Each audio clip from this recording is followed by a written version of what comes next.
Under the tangled roots of the oldest oak tree lived a little root gnome named Grizelda. Her fingers were like twisted twigs, and her heart was a tiny, hard stone.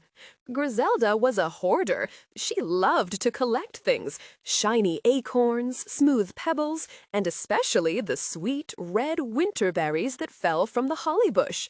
One autumn, a chilly wind whispered that a long, hard freeze was on its way. All the forest creatures scurried about, gathering food. But Grizelda was clever, and she was greedy. From her home under the earth, she would wiggle her twiggy fingers, and the finest nuts would roll away from the squirrels. She'd tug, and the juiciest berries would slip right out of the beaks of the birds.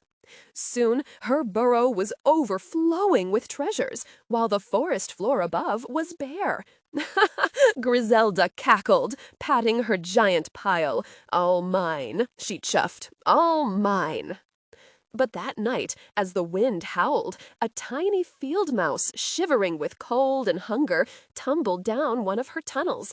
It didn't look at her piles of nuts or berries. It just looked at her with its big, sad eyes and whispered, "I am so cold. My family has nothing."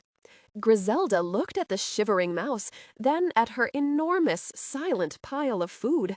The berries were not as red, and the nuts were not as shiny as before. They were just cold things in a cold, lonely burrow. For the first time, her stony little heart felt a crack.